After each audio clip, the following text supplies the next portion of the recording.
You may not know who I am, so allow me to introduce myself. I am a black man.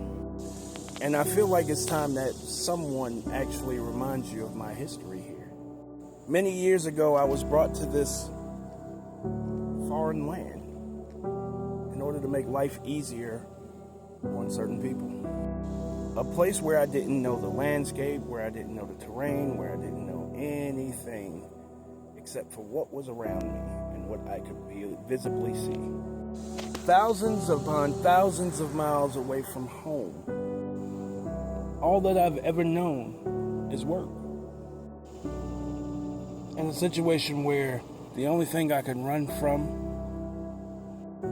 placed in a situation where the only thing that I can do was run from captivity to captivity. And I couldn't complain. Foreign land, foreign language, foreign surroundings, foreign mannerisms. I am a black man. I have seen this country go from being colonial settlements to being a brand new country to being a developmental country to being a powerhouse in the world. All on the backs of my blood, sweat, and tears. Blood, sweat, and tears that was shed but never ever appreciated. I have been depended on in this country for more than 400 years and never appreciated for more than 400 years. I am a black man.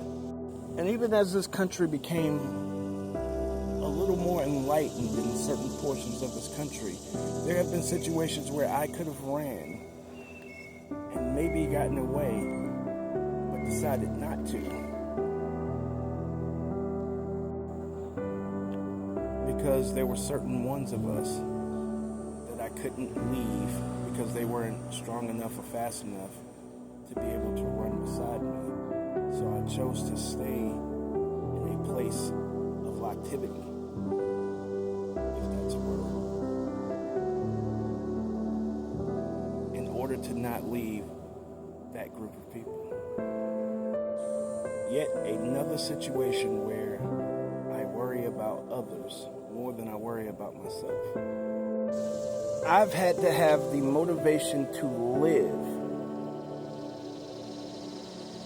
not based off of anything that was happening in my life, but based off the fact that someone else needed me ever since I have come to this country.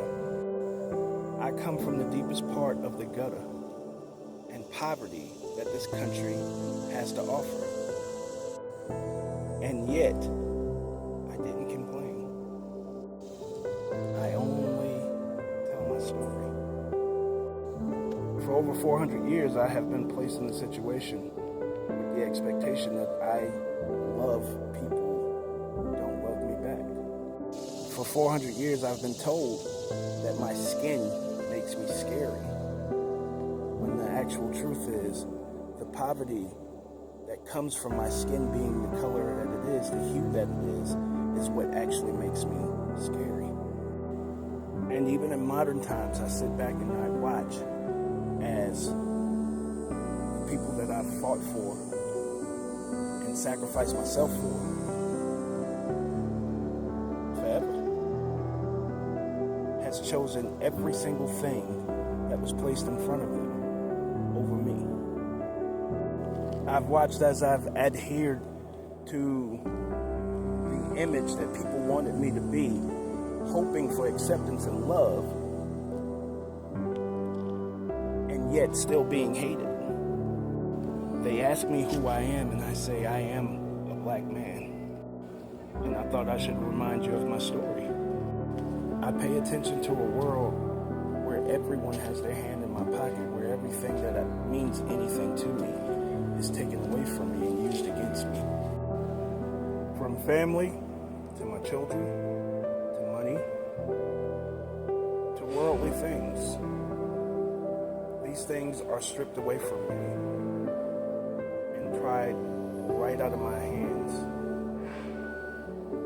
quicker than I could ever have them. Never having an opportunity to have the things that motivate you the most inside your life and inside your family, and yet having the responsibility that comes with having those things inside your house, inside your family, inside your circle.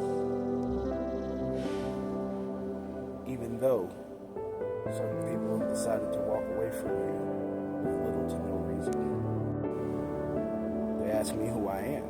I am a black man. When you are always seen as a threat, you never have the opportunity to be comfortable. The pains and struggles are articulable, but what does that mean when no one cares? So I never complain. I get to hear everyone else say how unfair it is, while I can't complain. From the gutter of where I came to where I am now should sound like a success story. However, we're constantly told that it's not good enough by the people that we love, the people that we care for, the people that we always come back to. And knowing that our most prosperous time in the history of this country was a time that we stood together makes us wonder, as black men,